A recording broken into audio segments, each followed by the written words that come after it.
Hello, and welcome to the Smart Injury Doctors Podcast, the injury market's top program for doctors, lawyers, and insurers who want to gain greater insight on how to improve patient recovery results and deliver better services in the U.S. injury market. Please welcome your host, Dr. Jeffrey Allen Kronk.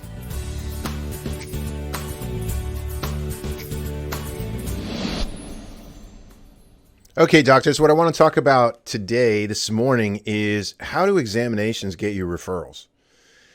How do examinations get you referrals? I did a podcast on consultations, and in the consultation, you're explaining to the patient, especially, you know that there's only three ways the spine can be damaged, right? You can break it, or you can have connective tissue damage. If you have connective tissue damage, if you have non-disc ligament injury damage that causes excessive motion and causes spinal instability, that's one connective tissue damage you can have. So you can have excessive motion, no matter where it is, craniocervical junction, mid-cervical spine, in the lumbar spine.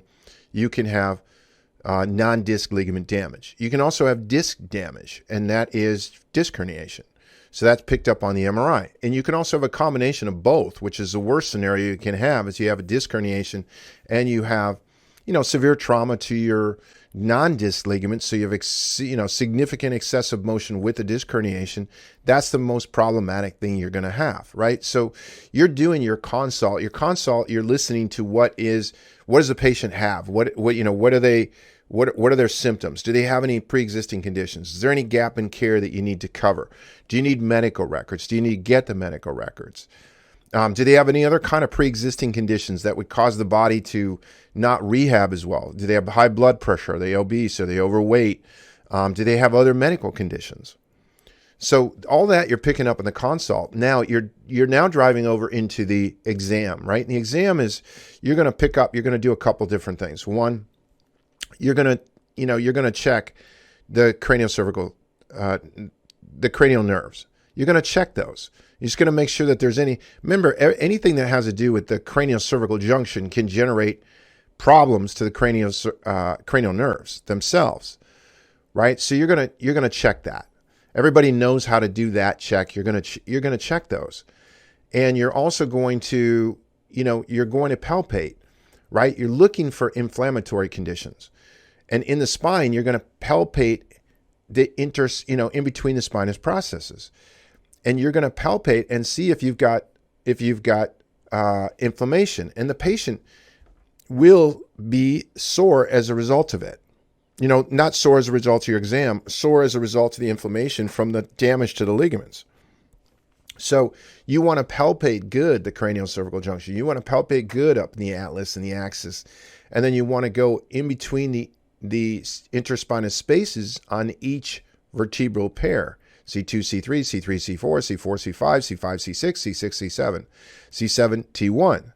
You want to be in there and palpating. You want to note if you've got midline cervical tenderness, because in your examination, that allows you to do x-rays on every single x-ray guideline in the world. If you have midline cervical tenderness or midline lumbar tenderness, now you have the right to do all your x-ray studies. So you're going to note that. You're also going to do motor checks. We have a Smart Injury Doctors examination form, spinal instability examination form. It's going to show you the general motor checks that you're going to do. It's going to show you the general sensory checks that you're going to do. You run a pinwheel. If you got any change, what you're looking for is change. You're not looking for, oh my God, I can't feel this. Oh my God. And if you get that, that's fine. You're not looking for, oh my God, this is super painful. You're looking for change in sensitivity. Is it hyper? Is it hypo?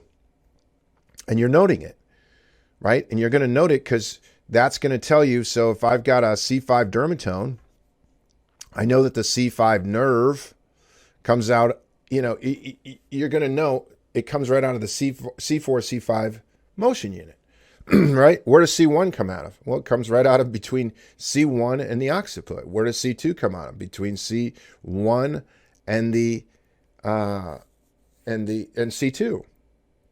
Where does C3 come out of? Between C3 and C2. So you're going to do those checks. You know those checks. And those are the basic things you're doing. And you're going to do other things too. You're going to do your orthopedic checks. You're going to do, hey, maybe you do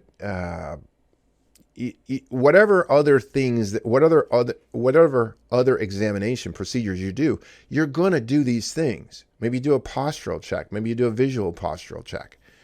You're going to do, now this podcast is not to teach you how to do an examination.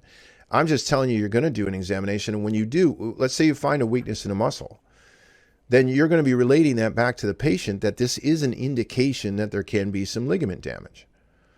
When you're palpating, this is an indication that we need to check this further, and we're going to check this further on X-ray examination. So remember, you're communicating that the number one cause, so I'm going to be communicating with the patient, Sally, the number one cause of people that have chronic pain is damage to the ligaments. And most patients who have chronic pain have never actually had their ligaments checked. Now, what does that do?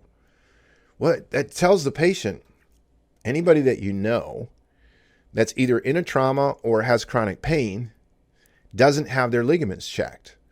They don't know. The majority of doctors in the country today do not know that there are only 3 ways you can injure a spine: excessive motion, disc herniation, and fracture, or a combination thereof of any of those 3. That's it. If you say you damage the spine is only bone and connective tissue. So if you damage the spine, you either have to damage the bone, I broke the bone, or you have to damage the connective tissue, or you damage both. In a fracture, you can damage both. But in a non-fracture, there's only connective tissue to damage. So how do you damage this connective tissue? Non-disc causes excessive motion. The amount of excessive motion there is tells you how much non-disc ligament damage, or how much excessive motion, or how much spinal instability there can be there. If it's disc, you have a herniation study. You have an MRI study. That's it. That's the only way. Now, the majority of doctors in the market, and this is the hugest market thing for you. Remember, your patient should walk out of your clinic with some information about the non-disc ligament damage, about the spinal instability. In our program, the Smart Injury Doctors program, we have 2 things that we say to give to the patient. That's educating the patient. Now, remember, in our program, we're also teaching doctors to actually send out an email series that explains all of these various things that you're talking about, that we're doing. So it makes it very easy for the patient to understand what makes you unique. Now, in the examination, again, I am reiterating this. I'm reiterating what makes us unique. I'm not saying, oh, Cronk Chiropractic is the best chiropractic center because we do this. I'm not saying that. I'm saying, I'll say to the patient, look, the biggest reason why people have chronic pain is these ligaments have never been checked. Now, in our program, we have posters that you can put up on your wall, spinal instability posters, and posters that indicate that spinal ligament injuries are the number one cause of chronic pain and disability in the world today, and too few doctors know how to assess them. And it actually shows the assessment of how you assess them right on the poster, right? So that's what I'm talking about. I might have that poster right in my exam room. I'm going to be talking about that because I'm going to generate referrals in my exam. And the patient may ask me, well, if my brother-in-law had a work comp injury, he hurt his back at work, and he hasn't really been improving, you think this could be the problem? Yes, definitely get him in. Get him scheduled, get him in for a consult, and let's get him looked at, because 100% that is the problem. So doctors, you kind of have to, when you know this stuff, when you know your stuff, you have to realize that there's a hell of a lot of doctors out there that don't. And if you had a son or a daughter or somebody you really loved, would you want them in a place where the doctor didn't really understand their condition, didn't really understand what to look for, didn't really understand what kind of recommendations they could give to the doctor or give to the patient in order to help the patient stabilize themselves, help them to ongoingly assist themselves with what they actually have, and so that they'd be at cause over this condition in their life? I mean, if you know that you're that doctor and you know you're that good, which you should be, then you will attract a lot of people to you. You really will. You just have to be willing to own that, and own the fact that when you're doing an examination, in the Smart Injury Doctors program, I use a principle that I learned from a coach of mine called the force multiplier principle. And the force multiplier principle means getting more work done in the same amount of time. So if I'm going to do an exam, one, I'm documenting the exam, I'm documenting what I find, so it kicks in my guidelines for x-rays so nobody can test that. I'm documenting what my motor, sensory, or pain problem is at the various levels and what that means, and leads me to want to aggressively check this area. I don't think there's a fracture. I'm going to do the excessive motion study. I need to determine the severity and location of any ligament damage and correlate that to my exam findings. I'm doing all that. That's like amazing for the legal community, for the insurance to get paid, all of that. But at the same time I'm doing all that, when I'm communicating to the patient, I'm communicating so that I get referrals. Now, I want to load my practice with injury and non-injury patients at first, unless I'm just a total injury patient, doctor, or total injury practice. So doctor, if you're listening out there and you're total injury practice, that's fine. You don't have to, you want to do this to actually get more injury patients. But I want to load my clinic up to capacity. And capacity could be like, all right, I have to have an associate, or I have to have 2 associates, or I have to have, capacity is going to be based on your space. And if you outgrow your space, then you outgrow your space. You have to get a new space. But my job when I'm doing this, instead of relying so much on my marketing and spending money on marketing and everything else, I'm going to organically grow my practice. And I'm going to grow my practice. If I'm sitting there working, I might as well be working and also promoting at the same time. So that's the thing to be doing in the exam procedures.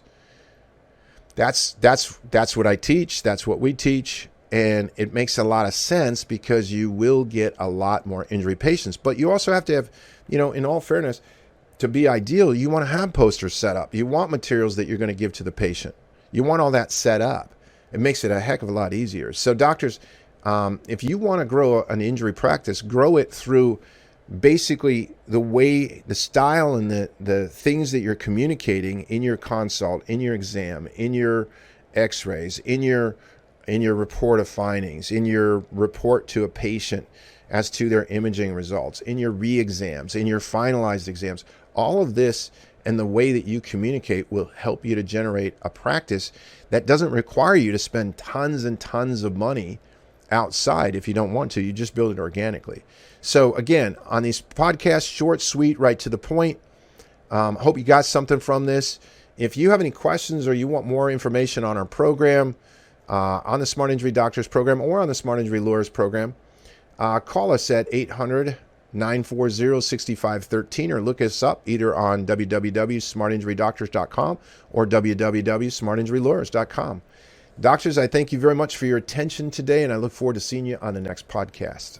You've been listening to the Smart Injury Doctors Podcast, the #1 audio production show for professionals in the U.S. injury market that want to deliver better injury services to the patients, clients, or insureds they serve. If you like what you heard today, please leave us a review and don't forget to join us on our next program.